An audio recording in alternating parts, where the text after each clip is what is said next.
स्रोतस्विनी साहित्य संसद तरफरु द्वितीय वार्षिक उत्सवर प्रथम अधिवेशन नववर्ष उत्सव कार्यक्रम स्थानीय शंकर भवन ठारे अनुष्ठित हो जाइछि। एथिरे उद्घाटिका भावरे दीप्तिमिता महापात्र, मुख्य अतिथि गोकुलानंद त्रिपाठी, सम्मानित अतिथि दामोदर सावत, मुख्य वक्ता डॉक्टर संजुक्ता पंडा, संयोजिका सुश्री नंदिनी महाराणा, सभा मुख्य भावरी युवा कवि सुनील कुमार प्रधान उपस्थित रहिथिले। ओडिया साहित्यर लुप्तप्राय नवरस लोकलोचन को आसिबा लागि विशिष्ट कवि सरोज कुमार साहूक तत्वावधान 9 जन युवा कवि राजकुमार देवांशु पात्र, विस्मय रसरी, राजेश कुमार पात्र हास्य रसरी, शिव सेठी रौद्र रसरी, चंदन महाराणा विभोच्च रसरी, रूपाली पलेई श्रृंगार रसरी, तपस्विनी भतल वीर रसरी, भगवती प्रसाद साहू करुण रसरी, कान्हचरण पात्र शांत रसरी और सुमन देवी जेना भयानक रसरी उत्कल संस्कृति और इतिहास उपरे कविता पाठ करथिले। युवा कवि मानक द्वारा उपस्थापित नवरस कार्यक्रम श्रोता मानक मनरे उत्कल दिवसरी ओडिया साहित्य, ओडिया भाषा और इतिहास संबंधित अनेक वार्ता पहुंचाइथिला एवं जन आदृत होइथिला।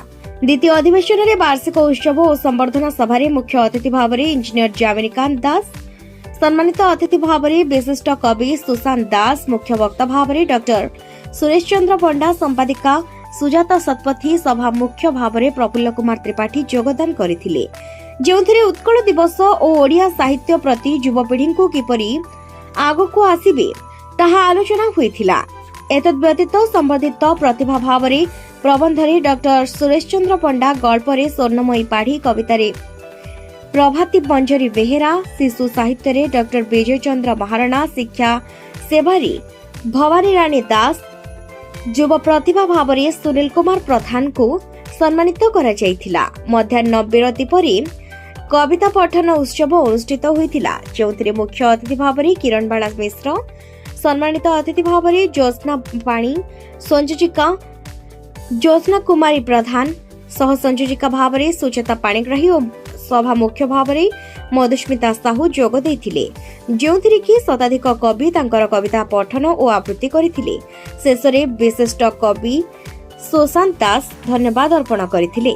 आजिर कार्यक्रम बहुत सुंदर कार्यक्रम थिला। प्रथमे सेथिपे मु साधुवाद जणैबी स्रोतस्विनी साहित्य संसदर समस्त कर्मकर्ता को जे एमती सुंदर कार्यक्रम सब करी से माने उत्साहित करंतु लेखक मानंगु। विशेषतः आजिर मुख्य माने जिनस थिला जहा मु लक्ष्य कली जे युव लेखक लेखिका मानंगु प्राधान्य दिया हेची एवं से मानंगु उत्साहित करिया पई से मानंगु संवर्धित करा जाईची एवं से मानंग द्वारा जो कार्यक्रम नवरस आज परिवेषण करागला ता बहुत भलो माने कार्यक्रम थिला।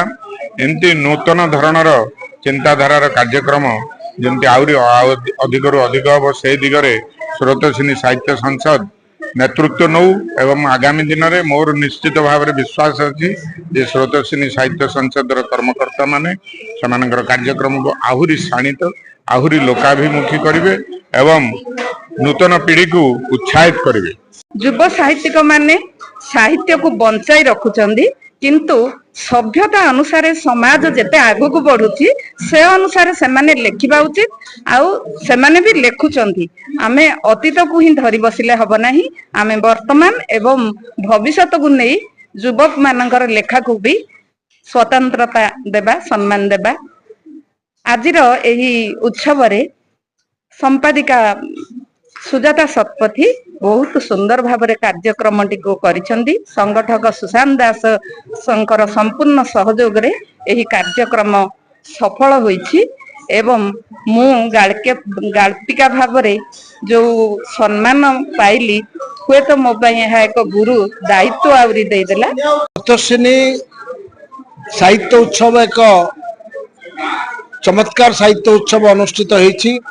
आमे देखुचु बहु साहित्यिक बुद्धिजीवी कवि एवं प्राबंधिक गाल्पिक मान एकत्रित होइचंती। ओडिशार कोन कोन लोक माने आछंती, साहित्यिक माने आसीचंती। द्वितीय कथा हला आमे प्रथम पर्याय रे प्रथम अधिवेशन रे नवरस को नहीं आमे एक कार्यक्रम को आमे देखिया को पाइलु, जहा ଅତି ସୁନ୍ଦର ଏବଂ ଅତି ମନୋରମ ହୋଇଥିଲା ଏବଂ ଦ୍ୱିତୀୟ ପର୍ଯ୍ୟାୟରେ ଆମେ ଯେଉଁ କାର୍ଯ୍ୟକ୍ରମ ବାର୍ଷିକ ଉତ୍ସବ ଏବଂ ସମ୍ବର୍ଦ୍ଧନା ସଭା ଆୟୋଜନ ହେଇଥିଲା। ମୁଖ୍ୟ ଅତିଥି ଥିଲେ ଆମର ଯାମିନୀକାନ୍ତ ଦାସ ମହୋଦୟ ଏବଂ ସୁରେଶ ପଣ୍ଡା ମୁଖ୍ୟ ବକ୍ତା ଥିଲେ। ମୁଁ ମଧ୍ୟ ମଞ୍ଚରେ ଥିଲି।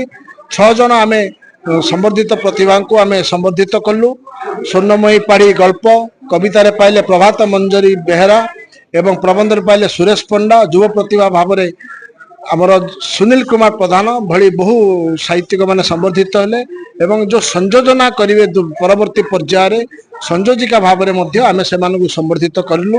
ତେଣୁକରି ଏହି ଉତ୍କଳ ଦିବସ ଅବସରରେ ଆୟୋଜିତ ବାର୍ଷିକ ଉତ୍ସବ ଓଡ଼ିଆ ମାଟିର ଓଡ଼ିଆ ଅସ୍ମିତାର କଥା କହିବା ସହ ଏକ ସାହିତ୍ୟ ସଂସ୍କୃତ ବାର୍ତ୍ତା ବହନ କଲା। ଏଥିପାଇଁ ଆମେ ଗର୍ବିତ ଏବଂ ଆପଣମାନଙ୍କ ସହଯୋଗରେ ଏବଂ ସମସ୍ତ ସାହିତ୍ୟିକ ମାନଙ୍କର ସହଯୋଗରେ ଏହି କାର୍ଯ୍ୟକ୍ରମ ସ୍ୱତସ୍ୱିନୀ ସାହିତ୍ୟ ଉତ୍ସବ ଦ୍ୱିତୀୟ ପର୍ବ ଅତି ସୁନ୍ଦର ଭାବରେ ସମାପନ ଘଟିଛି। ଧନ୍ୟବାଦ। Bureau report, KTV news.